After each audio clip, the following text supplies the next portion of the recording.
Hello, welcome to Creative Connection. I'm your host, Jared Emsee, and boy, oh boy, am I excited this is finally happening. This project, I've been working on it for a while now, and this is finally the first episode. The artwork's done, I'm ready to send it off to submission and start it, but that's already happened because you've downloaded this podcast and you're listening to it. That's right. So the Creative Connection podcast is all about creativity, about people's creative processes, about people's different industries they're in, about how they've interacted with said industry, how they've experienced getting there, why they're there. Mainly the creative process. That's kind of like the crux of the entire podcast.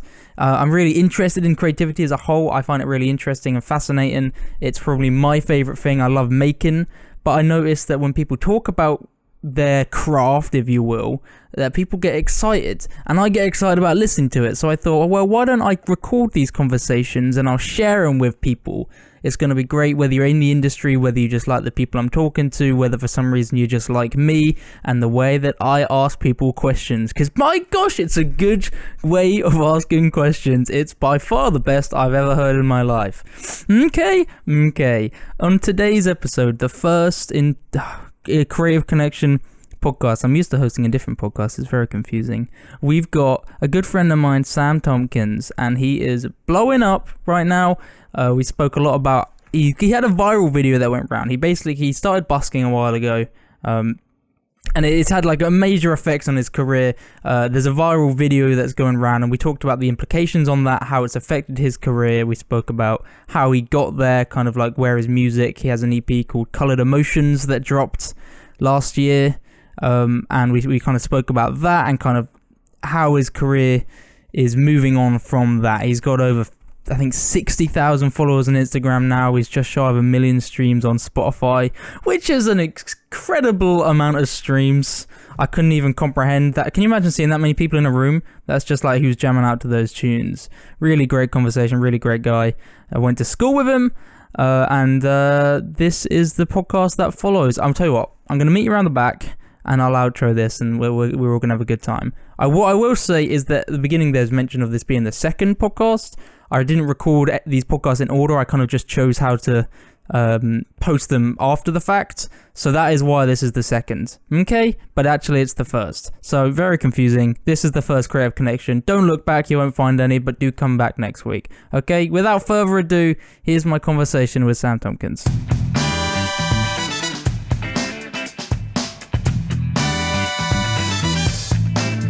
Hello, Sam Tompkins. How are you, buddy? Welcome. Wait, have we started? Yeah, that was me starting. No, did you want more of a... You can wait. Okay. No. Hello, Sammy Tompkins.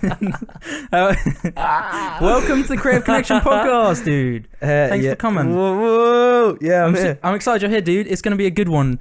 Yeah. It's going to be a good one. It's going to be a good one. This is going to be one of the best Creative Connection podcasts we've ever done. Yeah. I've done two. This is the second. And it's by far the second best. Yes. Nice. Okay. We're going to delve into your EP, I think. We're going to delve into a little bit of that. Okay. You've got a video that's going around that I desperately want to talk to you about. Maybe, I feel like it. And we're going to talk about your creative process as a whole. Let's give a bit of backstory, Sam. If you were to describe yourself in one word, what would it be? I imagine it's probably artist, but Lonely. Go ahead. Okay, dark. No, a relatable post. I'd say God, there's so many words, Jared. There are a few. I'd say, what was the question? I said, like, describe what you do in a word. Describe what I do. Yeah, I know. I'm pretty sure you said describe yourself. Yeah, I know, but I changed it halfway. Okay, nice. Okay, so describe what you do in one word. Yeah, I said artist is my assumption. I'd say artist. I'd also say like artist. Yeah, artist. Oh, you'd also say that. Okay, yeah, cool. I'd also say that. The term singer-songwriter is flown around a little bit, but I feel like that's two words. I feel like I get that with a hyphen, so it's hyphenated. So I think isn't it slash singer/songwriter? Potentially, I don't think it's a hyphen. I don't know how it works. But I think that I'm not good. For me, an artist feels kind of more like an influencer type thing, like more of an actual icon. Do you know what I mean? Whereas a singer-songwriter feels like more of just this is just what I do. Whereas an artist is like, this is me. Yeah, an artist. I think that's true. I think that when you're an artist, you kind of have like there's like a responsibility there. Yeah. Where you're like kind of putting yourself out there. You're releasing like your own creations to the world, but the people that are, I'd say. Okay, that's cool. I I think that a singer-songwriter is more just an artist is almost like bigger than that. You can be a singer-songwriter and an artist, maybe. But I don't know. I think a singer-songwriter. I think we might be getting lost in some pointless semantics here. Yeah, potentially. I do think though that with being a singer-songwriter, like you're kind of. I think there's like a stigma attached to it. Makes people think that maybe you're like not the artist yourself. You're just literally just writing for other people, or you're the background guy. But it's not the case. Like you can be a singer-songwriter. That's a form of artist. Artist is just kind of the umbrella word for all of it. Yeah. Okay. I hear that. I hear that loud and clear, sir. You feel me? I do feel you. So you've done. Okay, so let's talk about, you had the EP, was that end of last year? That was end of last year. Because it feels like this year's gone crazy fast for me right now. Yeah, it's... Getting the phone out. It's fucking August, bro. It's literally fucking already. hell, bro. Oh, isn't that crazy? That is crazy. It's August, so we started the EP rollout in September of last year, so on my own came first. Secondly was Same Page, then we had Making Love, then we had Control, and then on the last day of the year of last year we had Easier come out, which you actually helped me film the little video for, which is a while ago. I was wearing a weird boiler suit. I don't know why I decided to do that. We can maybe delve into that later, that decision process of why the boiler suit, because that was a part of the creative process, dude. Why did you wear a boiler suit? I couldn't tell you. No, I don't know. I just felt like it was the right thing to do. It worked, to be fair, with all the close-ups. It kind of worked. Yeah, kind of. I think you pulled it off. I think I probably could have got a more expensive one, not just one from, what was it? I think it was from Screwfix. Screwfix, yeah. It was like, I think I bought like a £5 Screwfix boiler suit and expected it to be like, it ripped by the time I got home. Yeah, like, I believe it. And you had like, I don't know, like highlighters or whatever. You drew the little. It wasn't highlighter, bro. Sorry. Have I belittled you? It was permanent marker. Permanent marker. Okay, cool. I still got them. What, the permanent markers? I keep them in my Or did you car. keep the boiler suit? The boiler suit I still got. That's cool, man. And the Could- permanent markers I still got. Can we auction that off as part of the It's advertising? ripped right down the crotch. People but I mean, will that like gives it that bit of... It's edgy. Yeah, you sure. Okay. So when did the actual EP drop? Like the actual Coloured Emotions, this is the product. Because I remember, I don't want to cut you off, which I just did, but I remember the marketing on that EP was so sick. For the older listeners who haven't seen it, it was all based in colour. So all of your singles had like a really clear colour. You had like blue and red and yellow and pink. And then they all came together for this bad boy. And then when you dropped the picture, because the actual EP, it had that little logo of all the colours came together, and I saw that and I was like, that's so sick. Because I didn't know that's what was happening. Yeah. And your Instagram was like really themed at the time. So you had like red pictures, then you had blue, and it was just like... Yeah, it was quite a tactile thing. Like it's something that I've wanted to do for a while. But basically, because what a lot of people don't remember is like that every single song on that EP also had like an icon, like a symbol for it. A lot of people just see the color. Yeah. So we wanted to go for like, I wanted to basically go for like two things. You had the symbol and the color. Now the symbol was like what the song was about. That was like the concept of the song, and like we symbolized each concept of the song. So for On My Own, it was like a house because the hook's like home on my own. Same Page, it was a book. Making Love was two people under the covers. Yep. Doing something. And Control was like a picture of a boy and a girl, the classic boy girl toilet kind of. Yeah, symbols. No, I see. You know what I'm talking about. Yeah. And then on the door. And Easier was a tear, and that was like the colourful.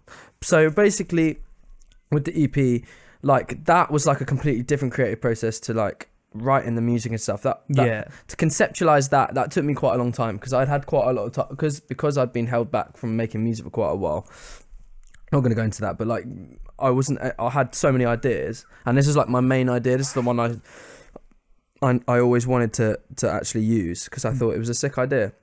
Yeah, it came off really well. Yeah, so that basically happened. It all came out on technically Coloured Emotions, like the idea of what the EP actually being an EP because they were singles, and then the last song tied them all together. That's it. Came out on the 31st December 2017. 31st or 30th? The last day of the year. I think 31st, but I'm an idiot, so who knows? Yeah, true. I don't really know the months very well. And that was basically that. And and obviously we did I wanted to like make it look really crisp and clean, like have like all red, all blue, all yellow, all pink, or pink and yellow, and then have it all tie in at the end. But the teardrop was the most important one, I think, and that's bit like I feel like that's the song Easier is about my struggle with depression and anxiety. Sorry, and I felt like with that EP, like that EP had gone through so much because it'd taken such a long time to make. It had seen me go through like the journey that I'd been on in that time. It was really relevant. So Easier had to be the last one. And the teardrop's kind of like, the reason why it all works so well and it's called Colour and Emotion is because I feel like when I was going through all those times, I felt like my, although I'd feel sad, which is what the tear's about, like my personality and like my true inner kind of colourful self still shone through. I didn't let that kind of beat me down enough for me to become something I'm not, which is like someone who's been like broken down. So that's basically what that was all about.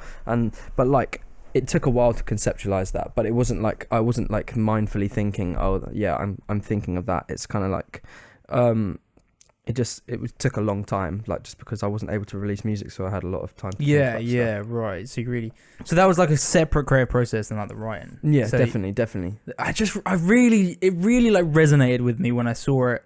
And I don't think I realized that these singles were going to be an EP either. No, because they kind of just they stood on their own really well. Mm-hmm. And then when you dropped it, and for me that was the moment where it just clicked. Yeah, and I saw that, and then I think that was actually before. No, that must have been after we shot the Easier promo. I think it would have been after. Yeah. It would have been after because you kind of just because it was on. It was on that's the thing it. I'd drawn it on there, and so that must have been the first time I saw it. Yeah, and I think even then it didn't like click. Like, yeah, it wouldn't have logo. clicked. It wouldn't have clicked because we hadn't talked about it. Yeah, and then it's just that EP, and then you had like it also the edges had the colors as well. Yeah, I think it was I was really impressed, mate. Not to suck a dick or anything. Thanks, but I appreciate that. It's just one of those things that it's just like fuck. That's actually dope. Yeah. Thanks, man. So how long have you been doing music, dude? Because we studied music GCSE together. Yeah, we did music. I wouldn't count that though. What do you mean? That was really iconic. No, I'd say with the music, I've always had a keen interest in music. I think that's because my sister liked R&B music, and I always kind of like listened to what my sister listened to, and I thought, yeah, that's sick. Of course. And that's how I learned to sing. I think listening to the music that my sister would play, and I'd download it myself and listen to it. But I think really and truly 16 years old is when I started. Is that when school was finished for you? Yeah, I left school, and that's when I started busking first. Yeah, okay. It was actually just before I'd finished school. It was just it was the April of 2013, so it was just after my birthday. Yeah. When I just turned 16, so it was literally last couple of months of school, and then after that, joined a duo. Yeah. Yeah. I remember that actually. Yeah, I was in a little duo for a while, for like about 6 months. Yeah. And I was good at the time. We both went our separate ways. Then that's when I got exposed to the industry properly, because then I started. Then I started going up to London and visiting studios and stuff, making music.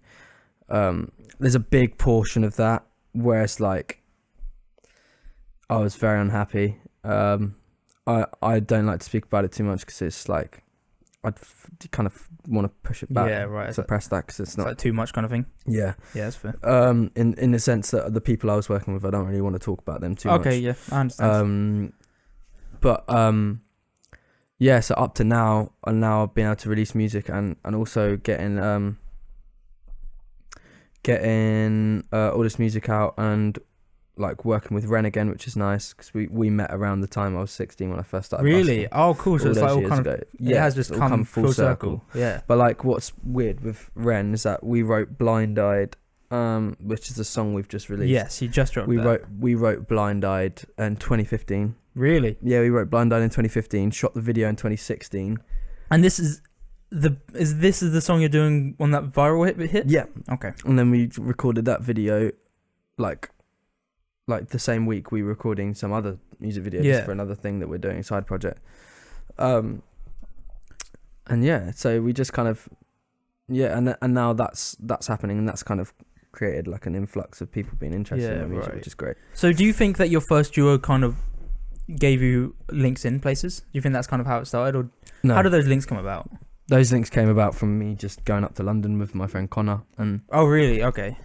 And so you kind of like forged those yourself. It wasn't like anyone, no one was like noticing you or anything. No, I wouldn't say so. I'd kind of just put myself in open mics and stuff in London, like urban because I think mics. That's probably a big thing for people, anyone who's interested in getting in. Because I think in this current time, a lot of people probably have the misconception that to get in, you kind of need to be seen, especially with like social media, where you're hearing stories of people being seen. I think it's quite good to hear that you actually went out and made yourself be seen. Yeah, I think that's what it is. A lot of the time it is right place, right time, yeah, but you gotta be like, you can't just rely on that. You've got to make things happen. There's got to be a certain point where you're like, I'll make things happen like today. So when I was 16, I would go to open mics, and they were like kind of urban open mics, so there was a lot of rappers there, but like all of these people now that I used to see at these events are all doing majorly well. Like you got Stormzy doing really well. Really, he went to those as well. Yeah. It was all done like in King's Cross and stuff. That's how I met most of those people, and I'm still in contact with a lot of them because that's kind of like I feel like once you, because that's kind of when you're at rock bottom of the industry. There, it's like when you're doing those things that it's like it's exciting, but like things aren't really clicking. Yeah, nothing's like popping. So that's when you meet people there, and you're there. They say they feel you, and you're feeling each other's music and stuff. Like that's like a real strong bond that later on when one of you or both of you are doing well, there was always that love from the very beginning. So that's a lot of my friends now are people I've met from like back those times. Yeah, that makes sense. Because that's the most like I don't know, like the most like purest form of like loving someone is if they don't have like, loving someone's music or connecting with someone's music, as if they don't have the big shiny bright lights behind them. Do you know what I mean? It's just like it's really easy to form bonds through like mutual understanding and like shared empathy kind of thing. Yeah, 100%. So I totally get that, and I imagine. Jeez, we had a little arm touch. Yeah, don't want to do that again. Kind of cute though. Yeah, I don't want to talk about it. I think that I really like that you put yourself out there, and instead of just waiting for things to happen for you. Because this is the thing, man. Where we're from, for people who don't know, me and Jared are from the Sticks. We're from Sussex. The Sticks. We're from Sussex, and there's not a lot going on here in that sense. Creatively, there's a lot of narrow-minded people that don't really understand it. Definitely, which we will have to get onto later, because that's is that something that's affecting you? Definitely, it kind of affects. That's kind of half the reason that this podcast I wanted to do it, because it's all about like it's hard to surround yourself with creative people when there's just not much happening. No, I don't surround myself by many people anyway. Mm-hmm. You know that. So I have even less to choose from when it comes to creativity. I think what it is that where we're from, there's not a lot of opportunity for people like us, and that's okay. Yeah. But you can't. That means even more that you can't just expect things to happen to you. Definitely, you have literally got to go out of your way to get things done. And I think if you're one of those people that, like, without being disrespectful to anyone who has seen success from stuff like this, if you're just one of those people who just posts online constantly and you're not going out of your way to make things happen for yourself, then you don't really deserve that. Because it's like there's a lot of... It's like the easy way. Oh, not that you don't deserve it. I would never say anyone doesn't deserve anything, because that's fine. I mean, it's more like you don't... Like, it shouldn't be that way. There should still be... I feel like there should still be like an element of like, get up and go. I think it's hard though, because in this day and age, it's kind of contrasting what I said earlier, but a lot of people's get up and go is just that like online grind, because it is shown to be a platform. I think it also depends on what you're pursuing. Yeah, no, like, you're right. I kind of resonate with this because obviously But, I mean, you can online still- video is what but I've been doing. I feel like there's still things you can attack, because there's like, say you're on Instagram and you're posting, you're seeing like you're getting like 500 views on your video on Instagram. If only. You get like 500 views on your video. Someone's like, and you're thinking, why is this not going viral? It's because there's algorithms in place for Instagram not putting it viral. So that, like, it's all like fucking politics, but It is. but Social media but is just why, politics. if that's the case, why are you not then going online and see if you can find anyone at, like, I don't know, BuzzFeed or fucking, I don't know, like Unilad or Lad Bible? Why aren't you finding anyone's emails? That's what I mean by get up and go. You don't have to go out. No, of your house. that totally makes sense. You just fucking find someone's email and then email them your video. You never know what's gonna happen. Submit it to Lad Bible. Submit it to fucking Unilad. Anything. I don't know. There are platforms in place for that to happen. I think Exactly. it gets to a point where it depends what you're making, because then you get like the whole like ownership issue. Like, as soon as you submit it, how does that ownership transpire? Do you still own that property, or tell you now sending off to Unilad, for example? If you're smart about it, I think you can get away with it. Like Lad Bible, I think they have like an ownership thing. Yeah, I think you just don't, they say, oh, we'll give you £100. Just maybe don't go to Lad Bible. exactly. You are right, Or though. just don't accept the £100 and say I want ownership. Yeah, what you're saying makes sense. It's like there are platforms and opportunities. You just got to go out and reach them. And if you're just putting stuff and just like Or build your own platform. and done, building your platform, while it's hard, it's such a good idea still, I think. Yeah, you can't just rely on other people. Building Because your own who platform knows, is like important. YouTube, for example, who knows when that's going to go? You've seen like adpocalypse and stuff to the point where it's already, it's becoming worse for the creators. A lot of YouTubers are like kicking off anyway about like the way YouTube is playing the platform. Mm-hmm. So who knows how long that's going to sustain? But if you build your own platform and push people to it, you've kind of got that forever. Yeah, it's true. I think there's a lot of merit in. It depends on what you're doing. I don't know how you, for example, would build your own music distribution platform. I don't know whether people do that or what that looks like. That's kind of like normally people like sign distribution deals with companies, and then they've got their own independent label, and for a lot of people that's the way to go. But for me, for a long time I wanted to do the independent thing, but I just feel like I ain't got the time to. I don't like the business side of music, and I've very much realised that. I don't want to be in charge of the business side of music. I'd rather just make the music. That's what I've realised. That's definitely what I've realised in the past couple of months. I mean, that's it. I fucking hate the music business, but I really like making music. Yeah, sure. So I get that, because I kind of have a not a dissimilar thing. I still love like business from running the video production company, but what I learned is that I really just want to make stuff, and the more I can do that, the better, and the less time I have to spend navigating business. And I did like a lot of like lunch meetings and like networking events and stuff, and it's just like I could be doing something productive right now, and I found it kind of frustrating. Yeah. Okay, so let's actually talk about this viral video before we get into your creative process entirely, because it's crazy. So for those that don't know, you were busking. Mm-hmm. Okay, so who organised the video? Did these guys just come randomly, or did you organise it? So what's happened was this is what happened. Okay. Me and Ren were shooting a video for another song that we've written that people don't know about yet. Oh, okay. So it's kind of like it's like a series that we're doing. It's a secret. And, can we have an exclusive title? Nope. No, my views. And they all went down. Weird. And the person who shot the Blind Eyed video all those years ago, 2016, the song that we've just released. Yeah. He was shooting it with us because he's one of our friends. And me and Ren were like, oh, why don't we go busking? Because we were both in Brighton. Like, it was a nice day. We thought, why don't we go busking? And then Sam was like, the director's called That's Sam. very confusing. Yeah, oh, trust me, it's fucking confusing. We call him Lotion. So his Context? His really initials likes are Lotion. SPF. Oh, dick. Yeah. Sick. Oh, dick. Oh, dick. Dick on the brain, Jared. Dick's always on the brain, Sam. I meant sick. Of course you did. did I? SPF, Lotion. So Lotion was down, and we were like, he was like, oh, why don't I shoot like a couple of videos? And we're like, yeah, cool. And then we shot a busking video for Same Old Situation, which is another song that we have got coming out soon. Is that an exclusive name drop? No. Oh, fuck. And then Blind Eyed, which, except both the videos are up, and Blind Eyed as well. And that's the video that Unilad found and thought, fuck, that's cool. And Okay, so you uploaded it first. we uploaded it. I uploaded Same Old Situation. Ren uploaded Blind Eyed. They've both got over 100,000 on YouTube now. Crazy, man. I think Blind Eye's got 250, $250,000. That's crazy. And numbers. and then Unilad found that, and then Unilad posted it.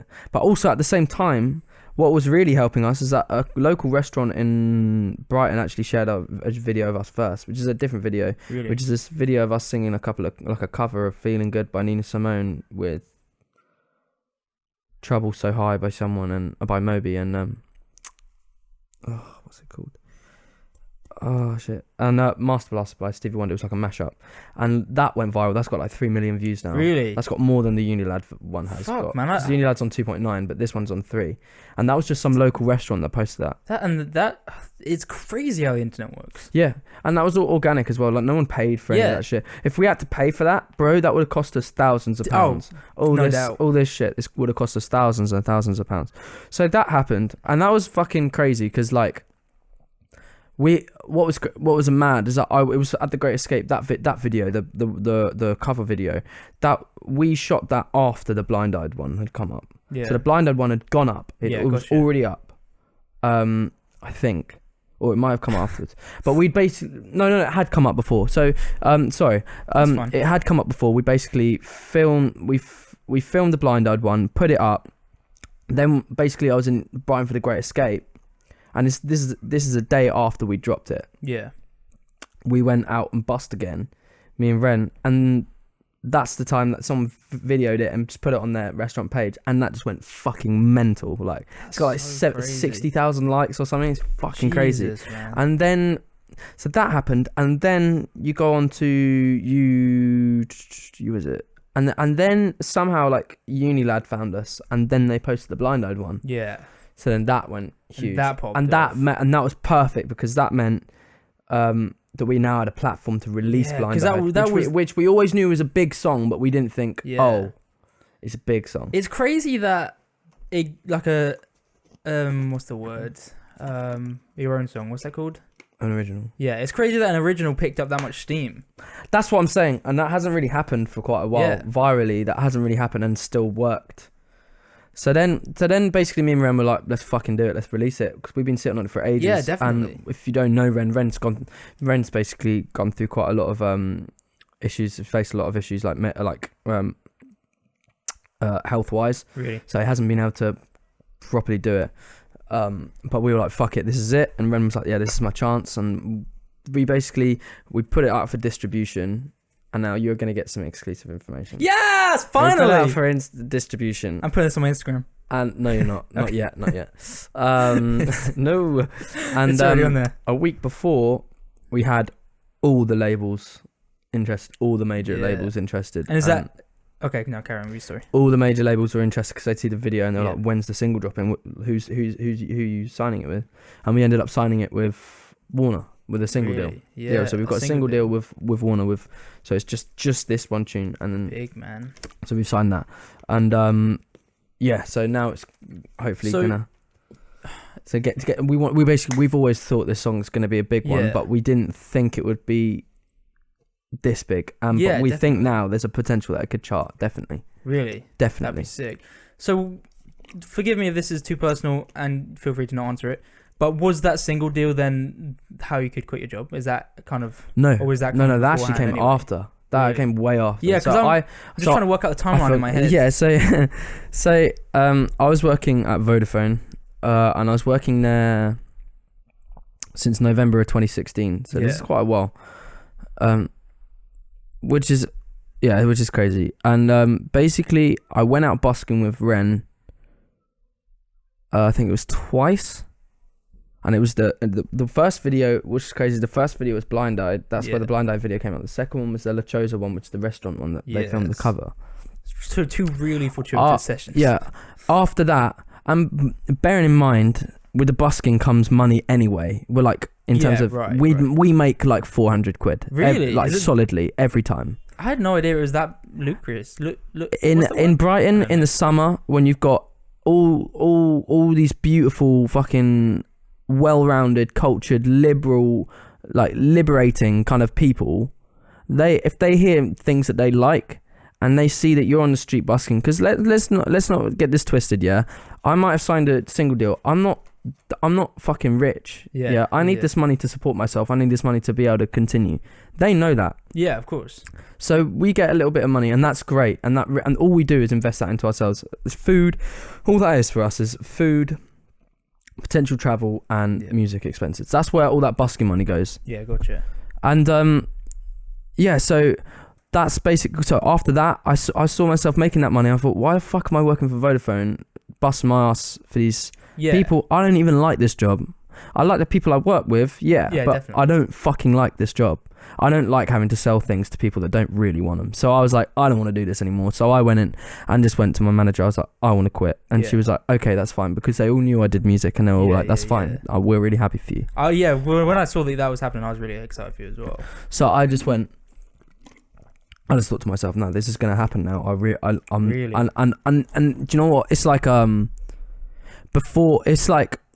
so I'll give you the timeline. So from 16 to 21, 16 to 17, I was this bright, wide-eyed kid who really wanted music. Yeah. 17 to 20, I fucking hated my life. Like I really fucking hated it. Yeah. I really didn't like the industry. I didn't even know if and that's when I started doubting things. Yeah, that's it. You get a bit confused. And then take it back to 21. Now I've fucking, like, this was this year. Remember, this is this year. It's like 2 months ago. I'm now feeling it again, the same way that 16-year-old kid felt it before the industry took him down. So now the industry's taken me and beat me down. I'm now out of that, and now it just feels like there's a point. It's like I'm at this point now where it's like it's undeniable now. Like I'm undeniably gonna do it. Like no matter what anyone says, there's not a doubt. There's no doubts anymore. That's great. And like that hasn't happened for a long time.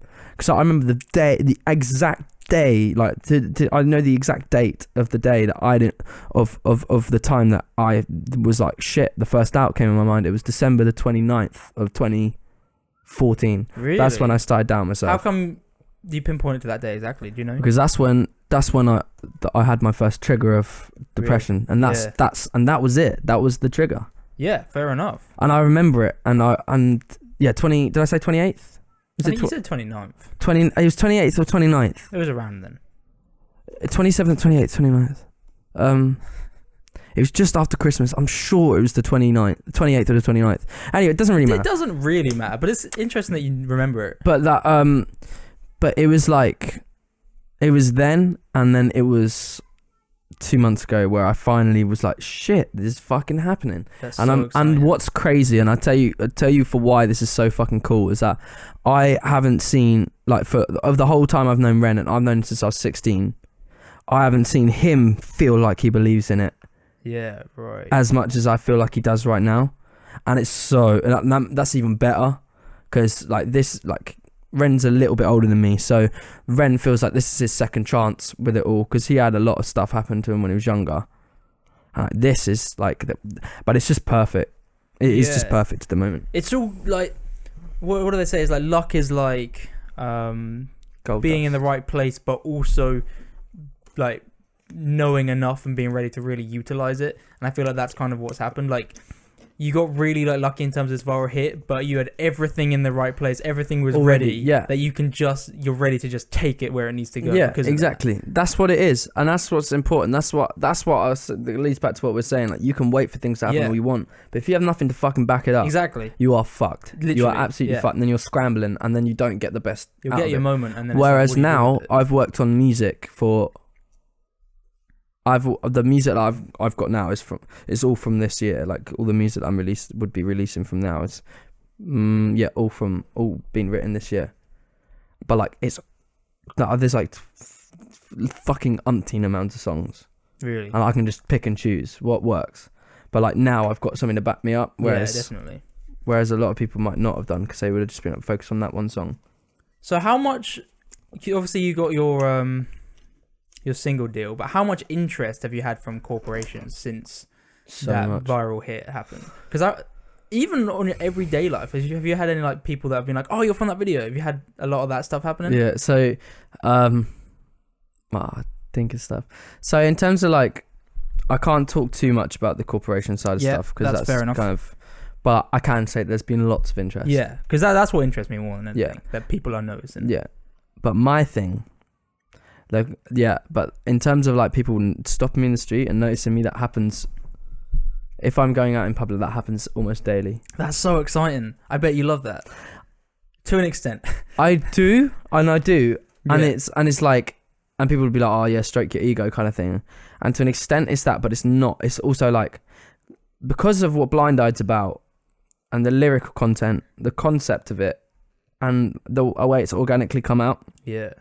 The reason people are stopping us is to talk about, just be like, that really connected with me. Oh, that's really rather great. than like, oh, you're so cool, like, blah, blah, blah, like it's not that. It's like, I really connected, and it's always that. It's like, I really connected with your lyrics, or I think it's amazing that you guys are two buskers that have just, and it's really fucking great, happening. Man, yeah. That is why I like it. But there is sometimes, I do admit, there's sometimes where it's like, people are like, oh, can I have a picture? I'm like, can I have a conversation? Yeah, I see. But then some people, my thing is, some people take memories, like, some people like see memories differently. Some people want to connect to it visually. Some people want to connect to it mindfully. Then that's fine. Mentally is fine. I'd I don't be the mind. latter if I met someone I really liked.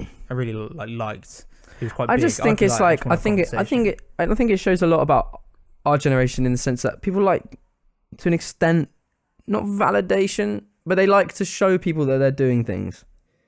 Yo, definitely, yeah. Because they don't need culture. to do that. Like I don't need. I mean, you could say that I'm hypocritical because I like to, all the music that I make. I fucking love putting like little snippets on my story and stuff. Yeah. I probably shouldn't. I probably should wait, but I can't because I'm proud of it and I want to do it. It's exciting. You want people to know. So if people are all that matters, if someone's excited enough to then gas you up to all their friends. Yeah.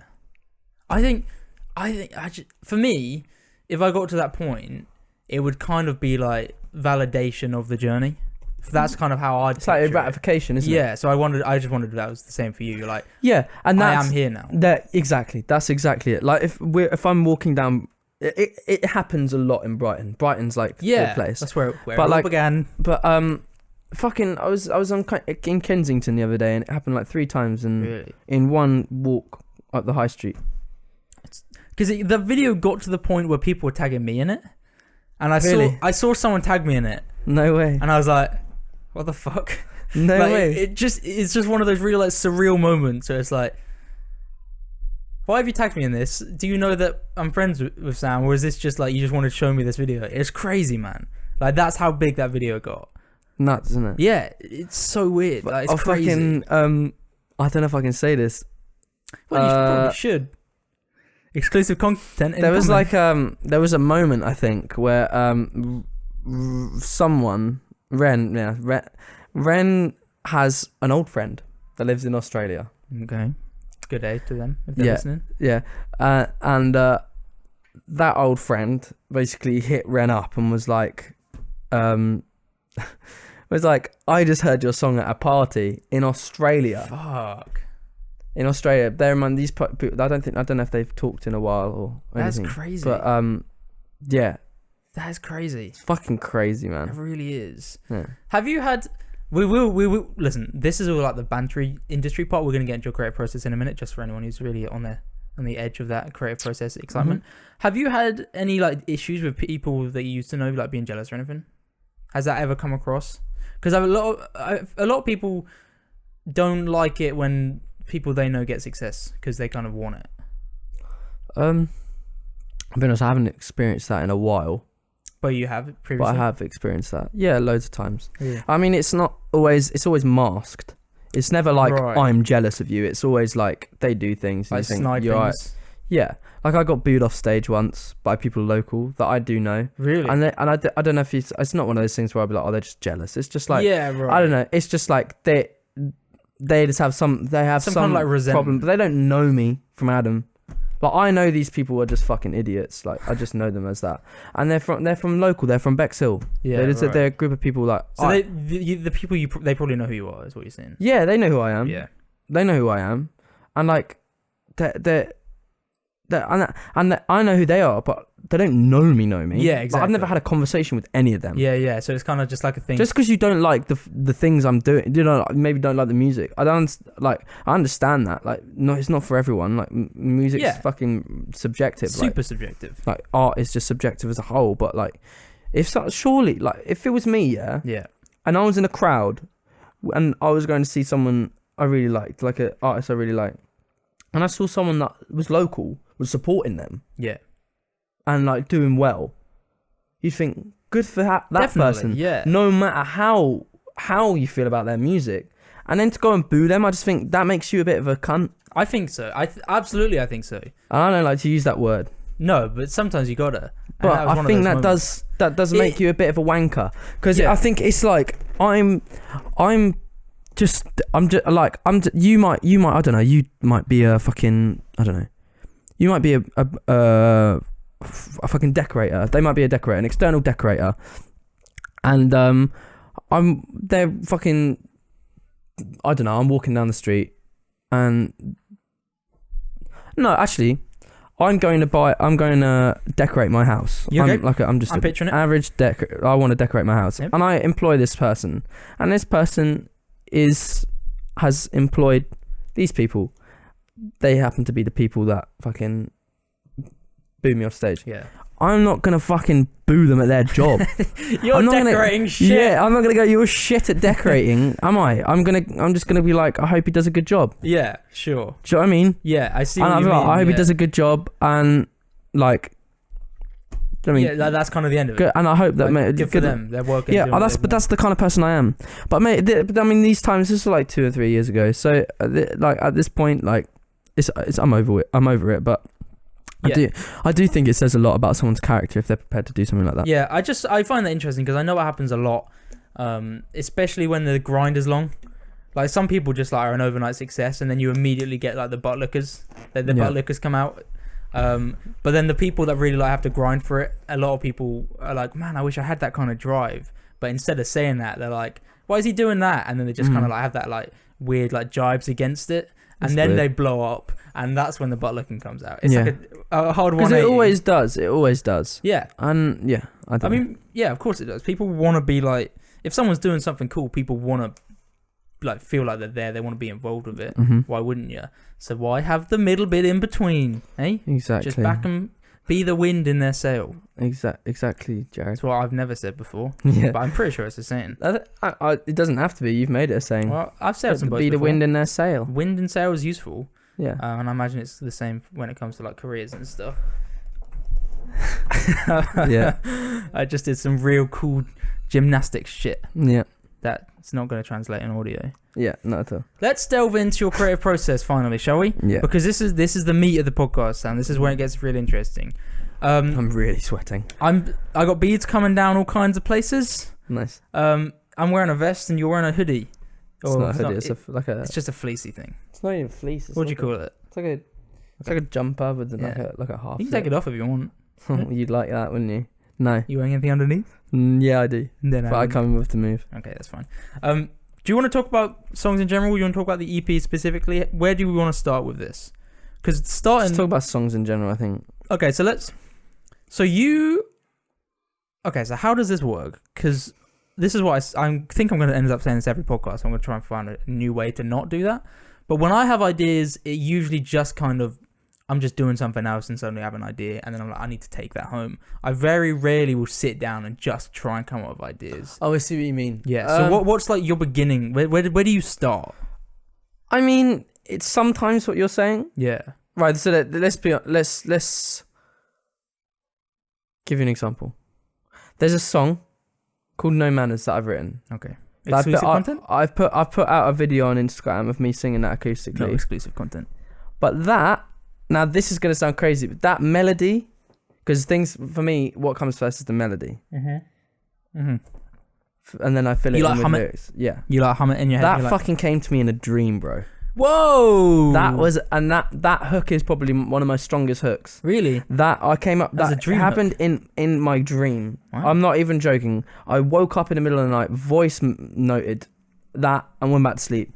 And then 2 months later, I've gone onto my fucking a thing, and I've just like, oh shit, I remember that. Yeah. I was like, yo, this is sick. And then I wrote something to it.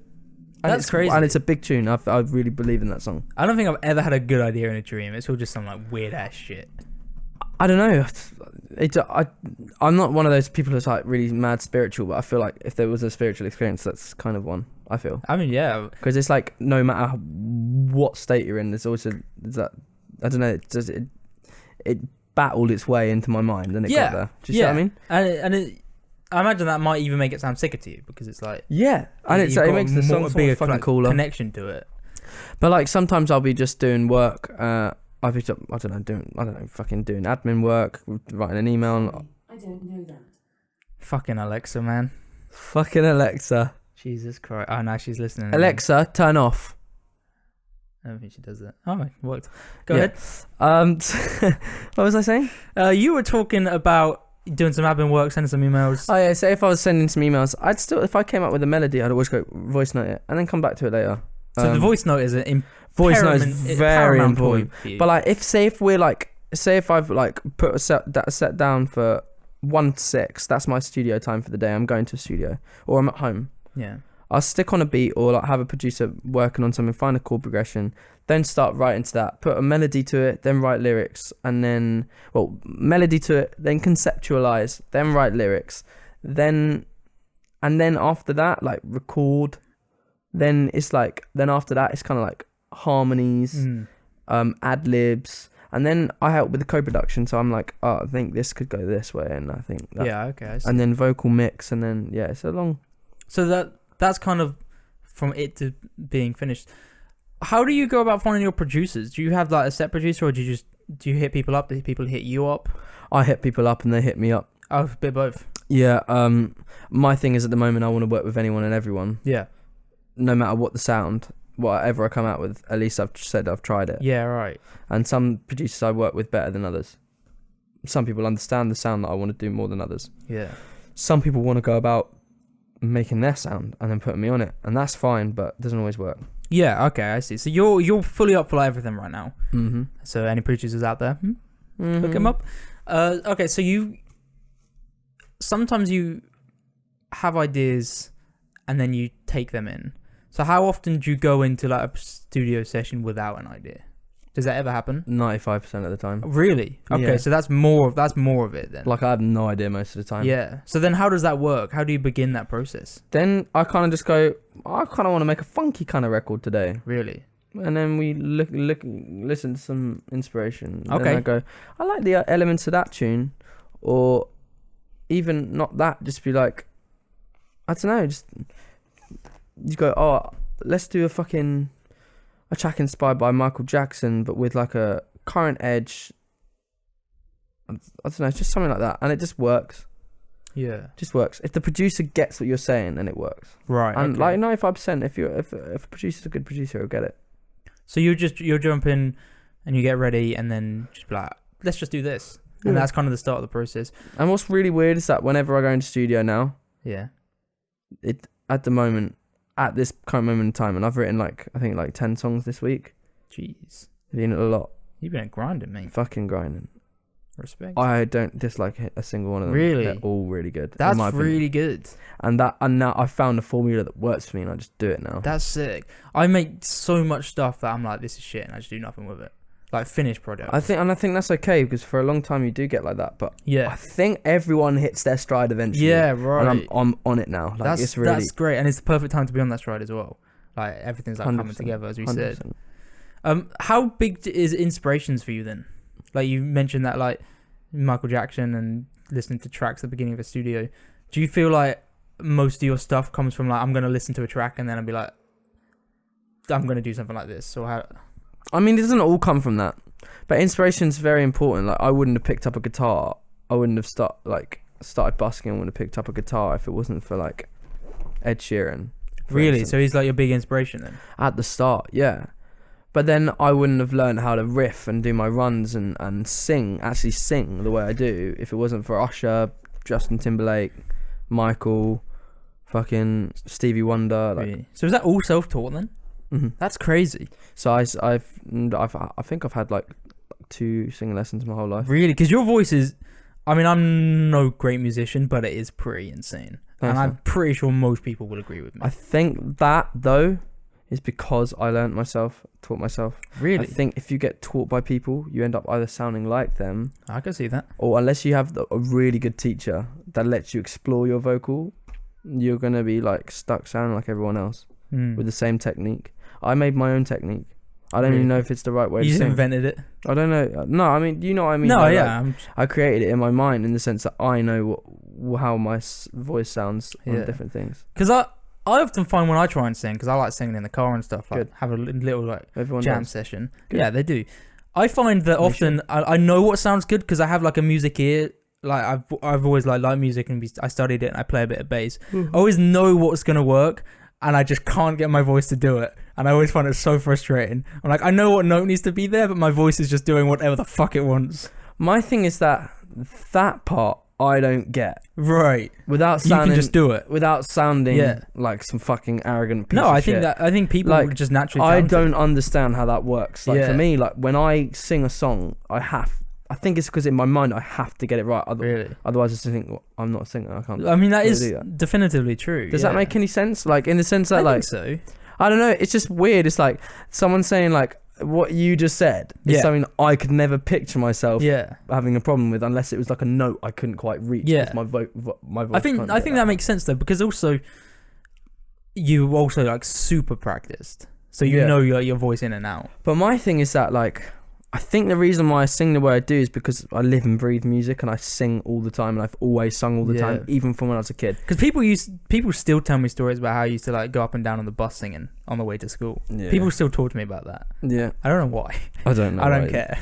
But that's how I used to be. Like I used to sing on the bus. I used to fucking sing in the car. I used to sing at home playing Xbox. I used to sing at home playing the GameCube. Oh hell yeah! I think that's probably my earliest memory of me singing was singing like Jason Mraz, I'm Yours in front of the GameCube, or like one of those kind of tunes. You know, those really poppy like fucking definitely songs like playing FIFA on the GameCube or playing Smash Bros or something like Melee or whatever. It was Melee. It was Melee on GameCube. Yeah, and Double Dash and that. Dude, and I'd just be playing. Should we play that after this? Yeah, I hacked the Wii, right, so I can get any GameCube up on the Wii, because basically my GameCube.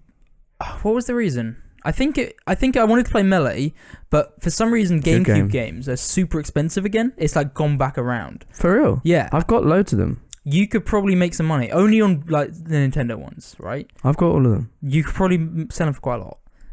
If you ever wanted to use them, I mean. Oh, that's very cute. Thanks, man. So I basically... But you've hacked it now, so... Yeah. Can you hack mine? Yeah, it's really easy. It's the Wii, though. The Wii, not the GameCube. Yeah, I've got the Wii. Yeah. I've got the Wii just like that one. Yeah. So I think technically... So I think it is illegal.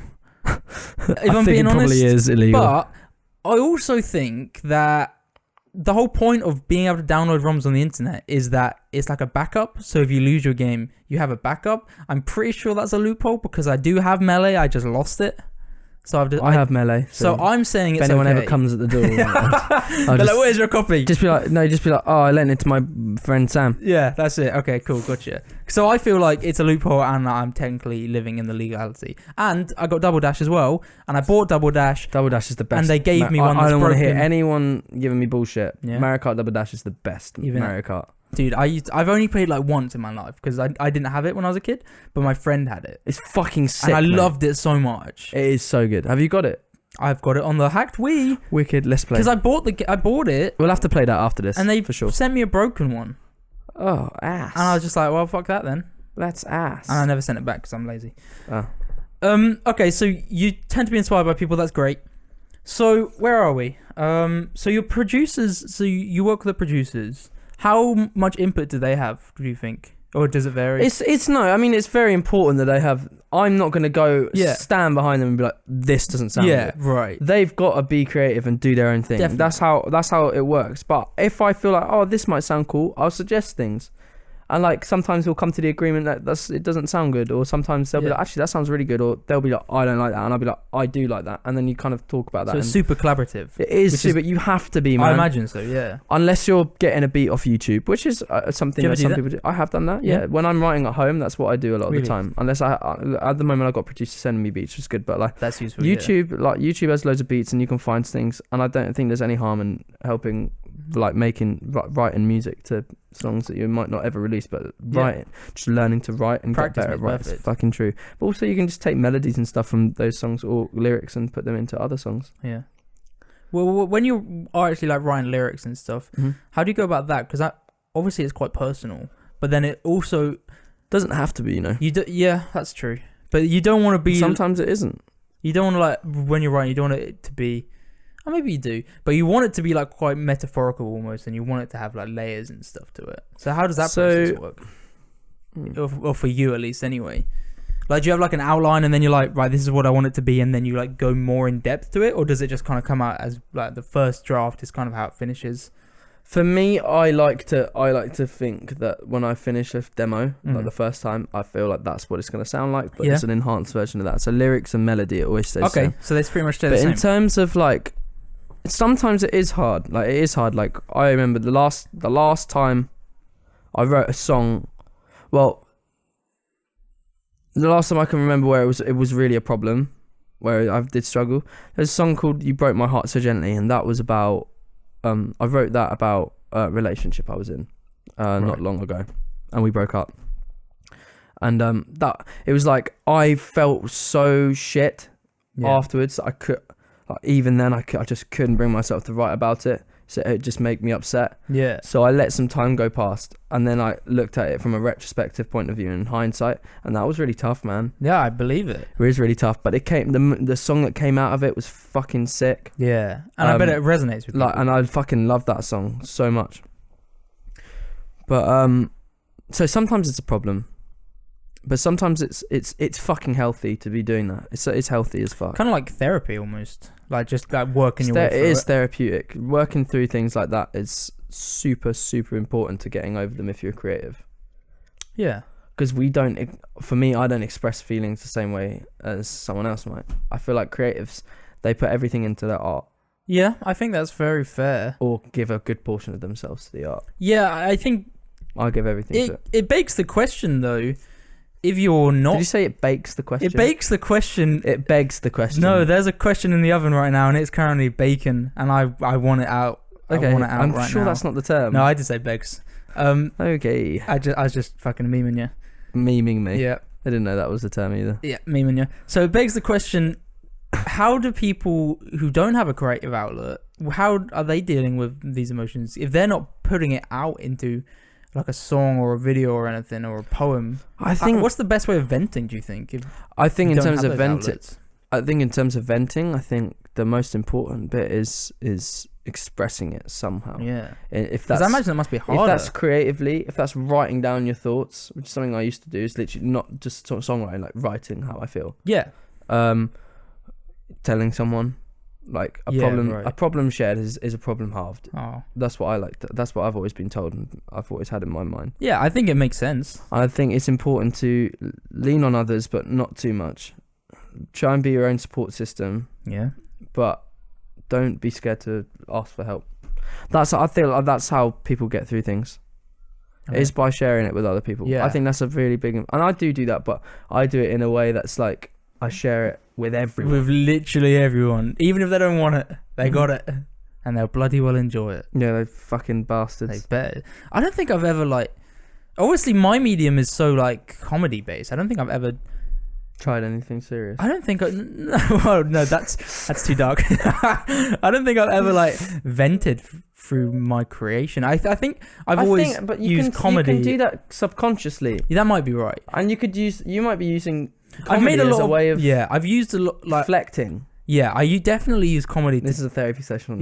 I use comedy to deal with my emotions and stuff, and I think even since I was a kid I have. So maybe that's kind of how I've made like jokes. Yeah, I do that as well. That might be it. I do that when I feel, cause I'm not very secure. I'm quite insecure. Yeah, same. I will constantly like I have a problem with my weight a lot of the time. Also relatable. I go like I might make jokes about how fat I am. Yeah. But I'm not that fat. I know I'm not that fat. That triggers me too much. But like, I'll just go like, I'm a fat fuck. Yeah. and I'll make that a thing. If I said Like that, I'd break down crying. early on before the microphones turned off, I turned on. I literally went to you. Did you just call me fat? Yeah, I know. And I you were didn't just like, understand what? that. And I was like, you were like, what? I was like, that's just something you do. that's something I do. Yeah, How obnoxious. yeah, What an annoying trait. yeah. So that's what I do. I was like, what are you talking about? Yeah. You know, I started writing poetry a while ago as like a. I didn't know you did that. I thought it would be good for my writing to like start. Can you stop fucking trimming your beard on my mic or whatever you're doing? I thought it'd be good for my writing to be like delve into like more metaphor and stuff. So I started writing poetry, but it got way too dark. I had to like bin it off. I was like, this is so good. It's gonna be such a good way to like vent. And I was just reading the words and I was like, fuck. Yeah. I think it was super like hyperbolic, but I think that was just kind of the theme Nice I was word. going for. Like I was just going for like Real nice word. thanks, man. Hyperbolic. Yeah, man. I think I was just trying to go for that dark, gritty stuff, but it was too much. I was embarrassed the extent it got. Why are you doing that? Does that feel good? It feels really fucking good, dude. Just like stroking your beard. I don't know if it's against the gonna mic. come off. I hope it comes off. What, the mount? The noise. Oh. Hold on, let me have a look. Yeah, probably a little bit. It'd probably also be really annoying. maybe Nice. Cool. maybe don't do it Yeah. too much. Cool. I don't even know where we were now. Okay, so your writing process. So you're kind of venting a lot of the time when it comes to writing. Yeah. But you kind of just have here we are writing this, la-di-da, that's done. That's kind of the process. There's not too much. You don't really look back into it and like change that for here and there. Sometimes. Do you ever Very rarely. Yeah, Very rarely. fair enough. Rhymezone.com. I'm such a genius, so it normally just comes out first time. No, It's a masterpiece first time. no, Do you ever think it could be better if you did go back into it more? I think it could always be better. It's true. But I like things untouched. I like things just natural. That's kind of what you're going for, like raw. and Yeah, boy. organic. Uh-huh. I like that. Are you getting a bit hot? I'm quite getting drowsy from this. I can tell you've had a little shift in personality. I can sense it. Yeah. Yeah, give it a little bit. Give it a little bit. We'll wrap up. Okay, not too much longer now. I'm really sweating, Jared. Just like I told you, take your jumper off. I don't know why you're still wearing I it. can't. And you're wearing trousers. Oh, leave me alone. I don't even like. I'm just wearing half a shirt at this point, and it feels great. Stop that hyperventilating. Right, let's go. Just take some water. Do you have some water? You ran out. Yeah. I've I can't. hydrated You want myself. some of mine? Why are we still... No, just carry on with the fucking questions. I Jesus want this over. No, I'm joking. I'm not. What I want to talk about a lot is, I think you're really present on social media as like a big platform, and for me that feels like that's part of the process for you because it's kind of part of like the distribution. You're kind of building your own distribution platform to send things to. What's the thoughts behind that? Is that a conscious decision, or do you just really love it? So why are you crying? I'm not crying. I'm just so tired. This all happened so quickly.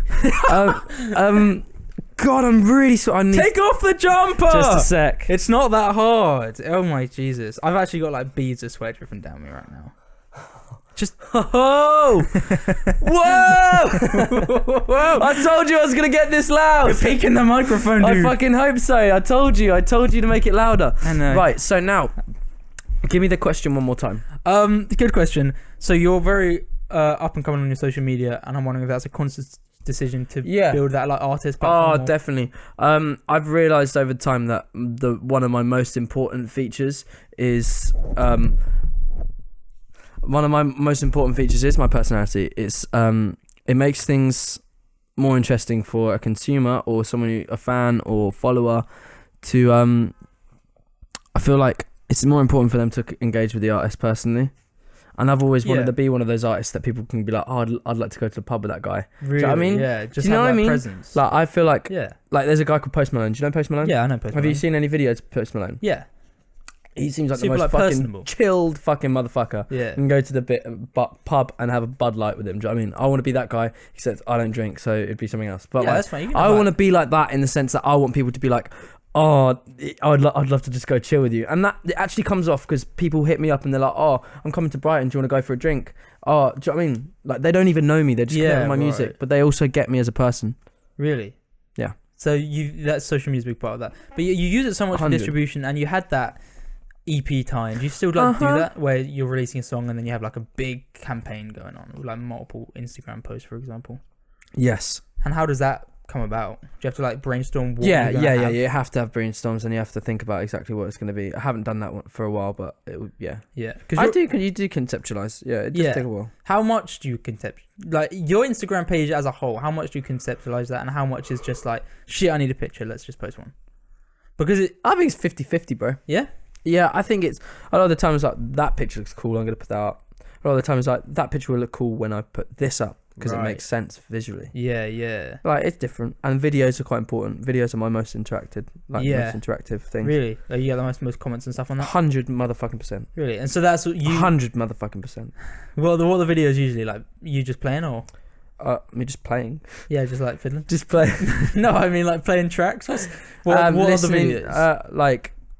videos? Singing. And how's That's live affected your Instagram? Do you think? Instagram Live. Yeah, because you've been using that a lot. A little bit. You think that's been beneficial? Yeah. It's a good way of interacting. I don't do it as much. No, because there was a hot minute where you were doing it all the time. Yes. Yeah. Yeah.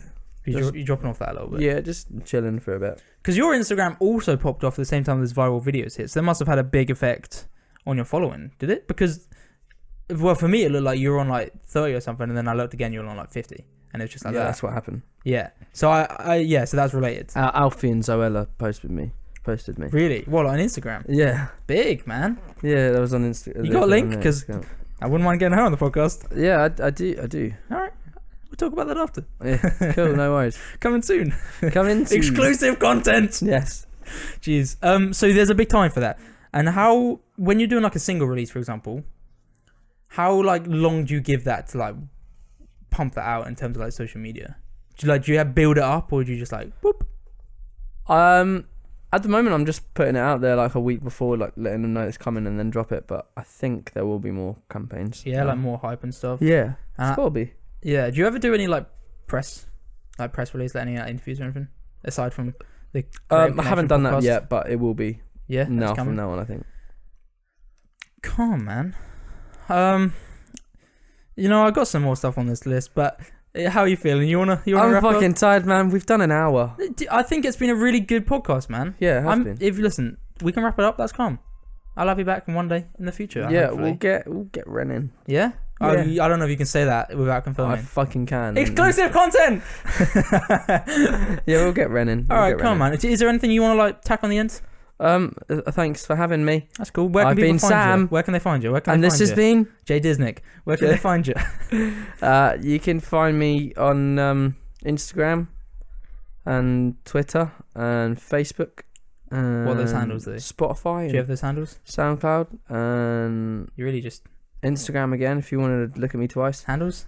Sam Tompkins UK. That's Sam Tompkins UK. Perfect. Anything upcoming that you want to talk about real quick? None of your business. Okay, cool. All right, Jared. It's been Sam, and you've been Jared. Yep. Actually, Jay Disnick. I feel really drowsy. Yeah, man. Let's take a little. You want to go outside for a little Go bit? outside. Yeah. Okay. Cool. Yeah. All right. Okay. Thanks for listening. Okay. Oh, wait, actually, All right. I'll do. Okay. Okay. All right. There we have it. That was our conversation with Sam Tompkins. I found it really interesting, the implications of that viral video, and how, because you hear about it all the time. You're like, virality, everything picks off if you go viral, but you don't.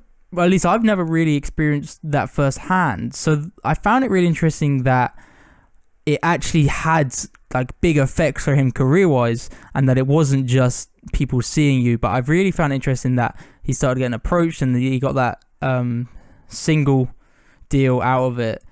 I think that's really like, it is, I think I said this, but you've got to be ready for when luck comes hitting. This was one of those moments that just everything fell in the right place at the right time, but Sam and Ren were both ready to back it up immediately, with like confidence. They already had songs, they had new stuff in the works, so everything just works out perfectly.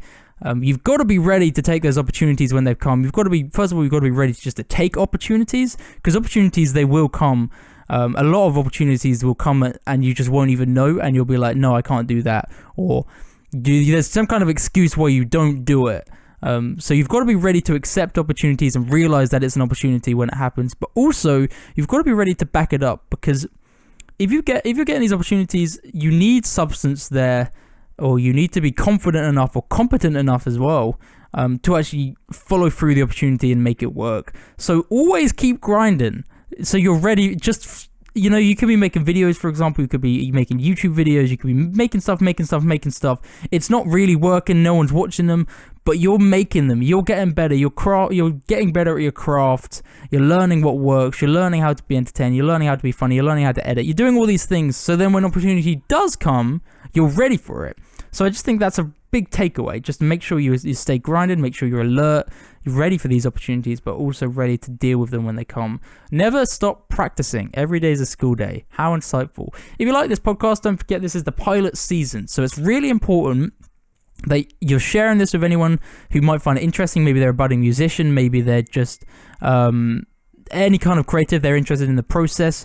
It's really important that you go ahead and share that, because otherwise I can't do more of them. So that would be awesome if you did that. Also reviewing it, 5 stars, iTunes, wherever you're listening to it, that would be super cool. And don't forget, he left his links. Why don't check out Sam on Instagram and whatnot. Just give him a little listen, give him a few plays. I think he'd appreciate that thoroughly. Have fantastic weeks, whatever you be doing. There will be another podcast soon, I'd imagine. Until then, though, I will see you later. Goodbye.